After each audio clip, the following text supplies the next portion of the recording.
Hi hello all welcome back Tuesday lunch box என்னென்னு பார்க்கலாமா? என்ன தான் 5:30க்கு எழுந்திரிச்சாலும் இன்றைக்கி வேலை கரெக்டாக வந்துச்சுங்க. ஏன்னா முன்னாடி நாள் கவுண்டர் டாப் மட்டும்தான் க்ளீன் பண்ணேன். பாத்திரம் எதுவுமே கழுவலை. காலையில் 5:30க்கெலாம் எழுந்திரிச்சி பாத்திரத்தை கழுவி அரிசி இன்றைக்கி காலையில் பணியாரம் செய்யலான்னு பணியாரத்துக்கும் அரிசி ஊற வச்சுருந்தேங்க. ஃபாஸ்ட்டாக பண்ணாலும் இன்றைக்கி அந்த பீலர் வச்சு தான் சீவி பார்க்கலாமேன்னு சொல்லி ட்ரை பண்ணால் கையை கிழிச்சிட்டு தான் மிச்சம். அப்புறமா கத்திலே கொஞ்சம் அப்படி இப்படி நைஃப் பண்ணிவிட்டு தோலை உரிச்சிட்டு பீர்ப்பங்காய் கூட்டு ரசம் சாதம் வரிச்சிடலாம் மதியம் லன்ச் மெனு அப்படின்னு சொல்லிட்டு அவள் ரசமும் அதை கூட்டுன்னா சாப்பிடுவா, விரும்பி சாப்பிடுவா. அதனால் அவகிட்ட கேட்டு தான் வழக்கம் போல் ப்ரிப்பேர் பண்ண ஸ்டார்ட் பண்ணது. சிறுபருப்பில் கூட்டு பண்ணலாம் அப்படின்னு ட்ரை பண்ணி வெறும் வெங்காயம் தக்காளி பெங்களூர் கத்திரிக்காய் போட்டு மஞ்சத்தூள் பூண்டு பெருங்காயத்தூள் போட்டு குக்கரில் ஒரு 3 விசில் கொடுத்துட்டுங்க. சைட் பை சைடு என் வீட்டுக்கார் நடுவில் வந்து ஸ்நாக்ஸ்க்காக கான் தோலை உரித்து கட் பண்ணி இட்லி குண்டாலும் போட்டு வேக வச்சார். இந்த 4 பர்னர் இருக்கிறதுனால எவ்வளோ வேலை ஃபாஸ்ட்டாக முடிஞ்சாலும் சூப்பராக இருக்குதுங்க.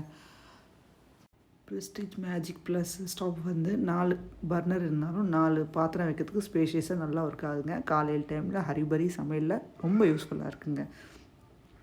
காலையில் ஸ்வீட் பணியாரத்துக்காக வெல்லத்தை நல்லா பொடியை கட் பண்ணி வெல்லத்தில் அழுக்கு இருக்க போதும் தண்ணியில் கரைச்சி கொதிக்க விட்டாச்சுங்க. சைட் பை சைட் பார்த்தா நூக்கல் நல்லா வெந்து போயிருந்துச்சு.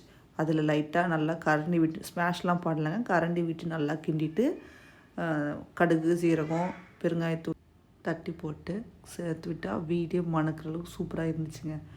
எங்கள் ஆள் ஸ்வீட் பணியாரம் சாப்பிட மாட்டாங்க. கார பணியாரம் செய்யலாம்னு நினச்சா அதுக்கு இன்னும் டைம் ஆகும்னு சொல்லிட்டு ஸ்வீட் பணியாரத்தில் ஒரு முட்டை உடச்சி ஊற்றி செஞ்சு வச்சிடலான்னு பார்த்தா அந்த ஸ்வீட் பணியாரத்துக்கு இந்த கூட்டு வச்சு சாப்பிட்டு போனாங்க.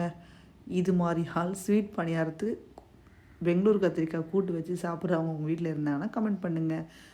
இது செஞ்சு முடிக்கிறதுக்குள்ளே சூப்பராக கான் ரெடி ஆயிடுச்சு. இதுக்குள்ளே பணியாரத்துக்குள்ளே அந்த மாவு நல்லா டைலூட்டாக இருக்க மாதிரி இருக்குது. ஆனால் அப்படிலாம் ஆகலை. நான் சோடா மாவு போடலைங்க. காலையில் இதில் போடலை. முட்டை சேர்க்கறதுனாலே சாஃப்டாக வரும்னு சொல்லிட்டு சோடா மாவு போடலை. வெறும் அது திருப்பி விட்டுட்டு நான் போயிட்டு குழந்தைய ரெடி பண்ண ஆரம்பிச்சிட்டேங்க. வழக்கம் போல் என் ஹஸ்பண்ட் ஸ்நாக்ஸ் பாக்ஸுக்கும் லஞ்ச் பாக்ஸும் பேக் பண்ண வந்துட்டார். ஸ்நாக்ஸ்க்கு ஸ்வீட் கார்னும் பனானாவும் வச்சாச்சுங்க.